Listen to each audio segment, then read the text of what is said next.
Hi, I'm Scott Kelly, commander of the Expedition 26 crew aboard the International Space Station. What I wanted to try to do today is give you a sense for what our situation is on board with regards to food and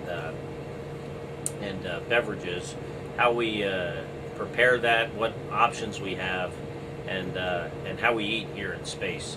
So the first thing I'd like to do is get started with where our food is kept. The food that we're actually using is kept in Node 1 of the space station, and it's basically in these food containers, metal food containers, or in some bags that we have here staged for our use. But these food containers are categorized in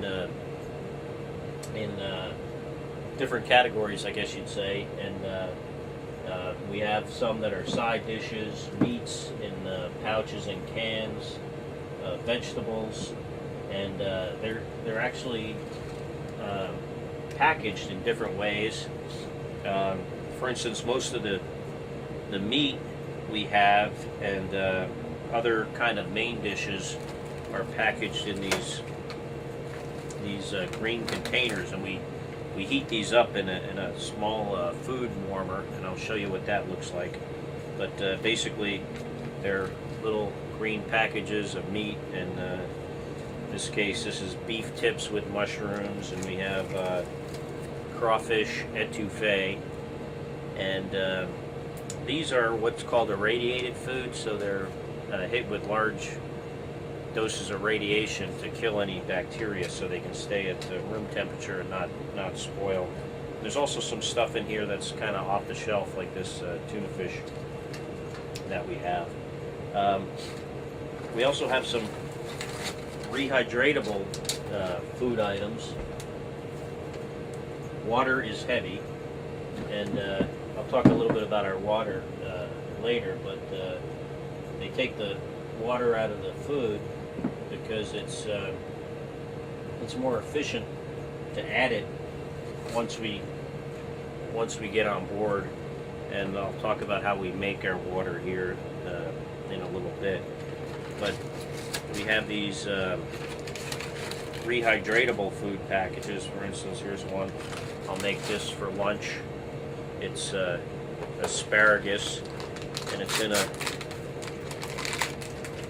little plastic container with some dehydrated asparagus. In this case, I'll add 50 milliliters of water to it, and it takes 5 to 10 minutes to rehydrate. So with that, I'd like to show you how we prepare this food, how we add water, warm it up, and a little bit about the beverages on board as well. So come join me in the lab where that's accomplished.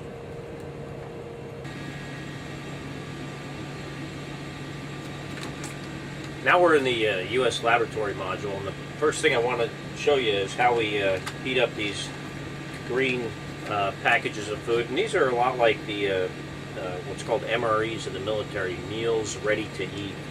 And matter of fact, I think they come from the same company that the U.S. military uses, whereas these other packages are produced at the food lab at the Johnson Space Center. So this is basically this is our food warmer, and it's basically a suitcase with some heating elements in it, and we could put a number of different food packages in here. Basically, we just close it up and turn it on, and in about 20 minutes that package of food will be warm. So next I want to talk about our how we add water both to our drink packages and to the food packages, and that's also done in the laboratory module on the ceiling. And there's a potable water dispenser there that dispenses both room temperature and hot water. So let's go over there and check that out.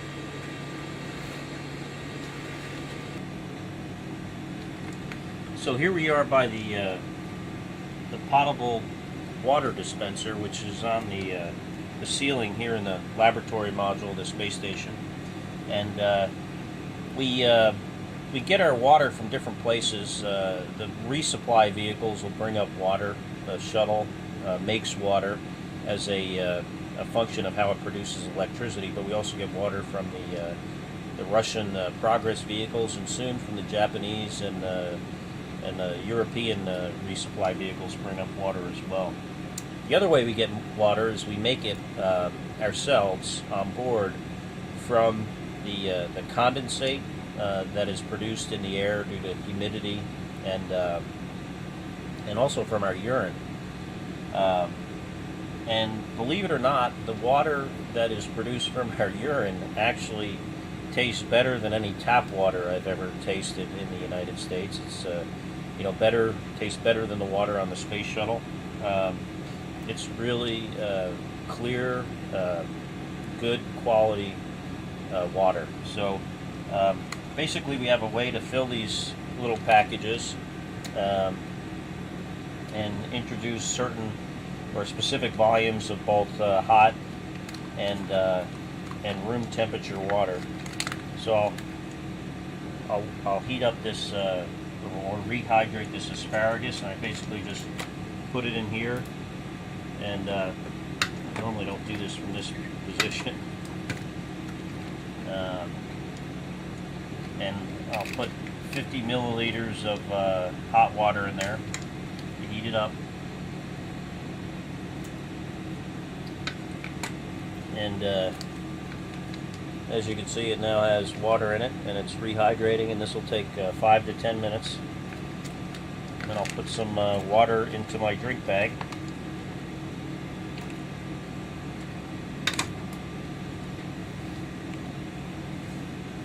I'll put 250 milliliters of water in this drink bag for lemonade. Most of the drinks are kind of sweet. Most of the time, I don't drink these sweet drinks. Most of the time, I just drink water or coffee.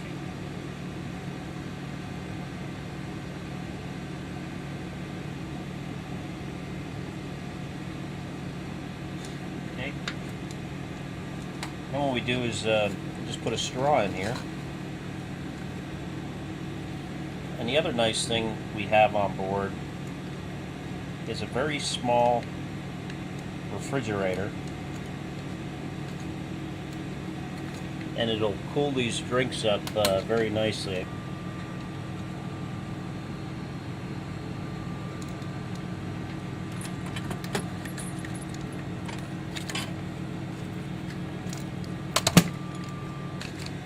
And the next thing I want to show you is how we eat this stuff once it's both rehydrated, cooled off in our little fridge, and warmed up in our food warmer. So please join me back in Node 1 around the dinner table where we eat.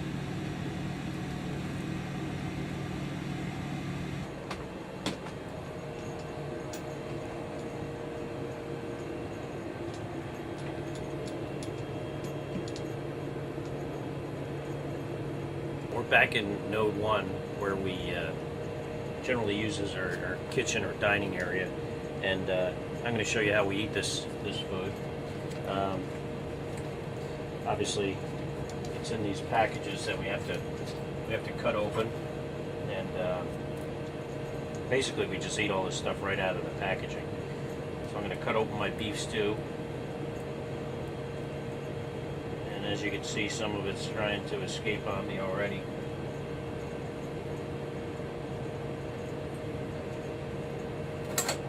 And I generally will eat these things one at a time just because it's easier to manage without having to put this stuff down. But as you can see, it doesn't look too bad. It's actually pretty tasty.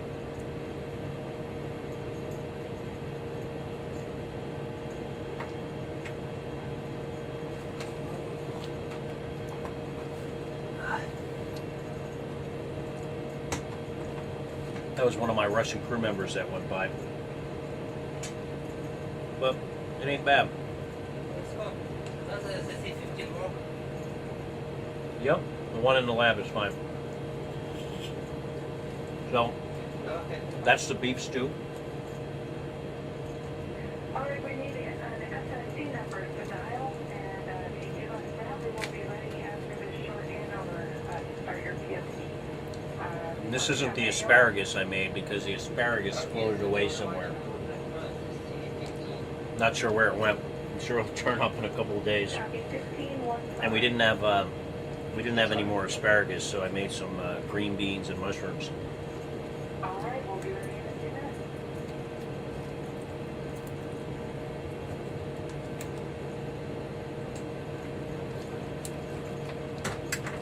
So we cut this open and tzatziki right out of the package. That was Oleg Skropochik again, going back to the Russian segment.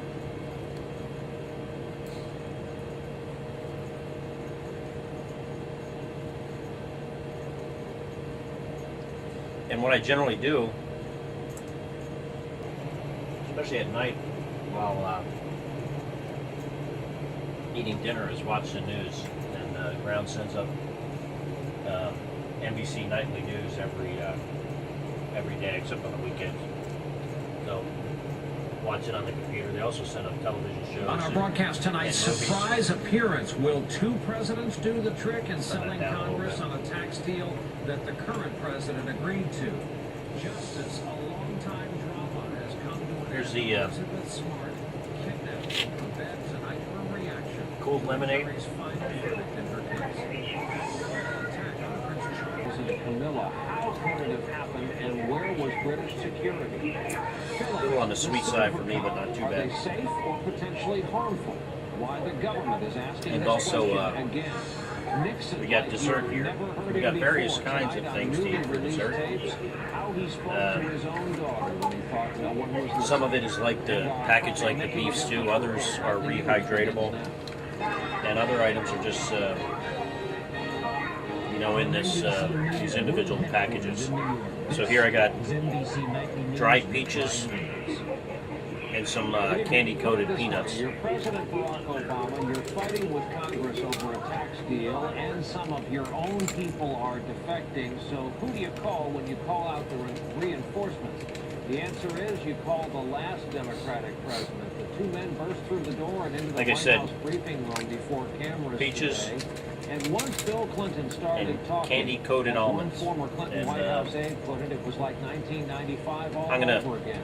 Another said it was as if select the Clinton was almonds because they president look much for about better a half floating hour around than today. dried We begin peaches. here tonight with our chief White House But the peaches aren't correspondent, bad. Chuck Todd, who witnessed all this in the briefing room. Chuck, good evening. Well, good evening, Brian. Look, for most of the day today, the tax debate has been dominated by Vermont's independent, self-described socialist senator, Bernie Sanders, who's been speaking on the floor of the United States Senate by himself continuously since about 10:30 this morning. Well, about 4 o'clock today, clearly the White House had had enough. So instead of briefing reporters about President Obama's private meeting with President Clinton, President Obama decided to trot out President Clinton himself to brief reporters. Well, it turned into a de facto ex-presidential press conference. The agreement taken as a whole is, I believe, the best bipartisan agreement we can reach to help the largest number of Americans and to maximize the chances that the economic recovery will Pretty good. accelerate and create more jobs, and to minimize the chances that it will slip back. There's never a perfect bipartisan bill.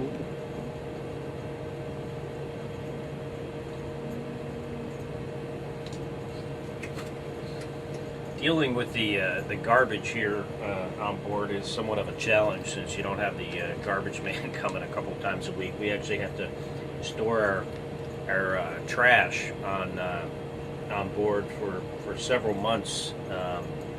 So it's important that it doesn't take up a whole lot of space. So we already put the green beans in there in this little kind of in the plastic bag that one of the other food items came in. And we also want to get as much of the moisture out of this garbage, so it can then be turned back into drinkable water with our system that converts both the humidity and urine into potable water. So we try to get as much of the moisture out of these stuff as we can, and so I just make sure that the packages are as dry as possible. And obviously, if I drink this, eventually it's going to wind up back in the potable water system versus coming to a fiery end in the re-entry of one of the progress vehicles that carries our garbage. So get it as basically as dry as possible, and then we separate our wet trash from our dry trash, because the wet trash is can get more smelly, and so we put our wet trash in these Russian waterproof bags, and one of these will last me as the only U.S. crew member on board here well over a week. We'll get this as small as we possibly can, filled up, and eventually it'll go in the progress. Dry trash is stored separately in a long plastic trash bag, but I don't have one of those right here to show you. In any case, hope you enjoyed joining me here for lunch on the International Space Station, and learned a little bit about how we manage and deal with the food and beverages on board.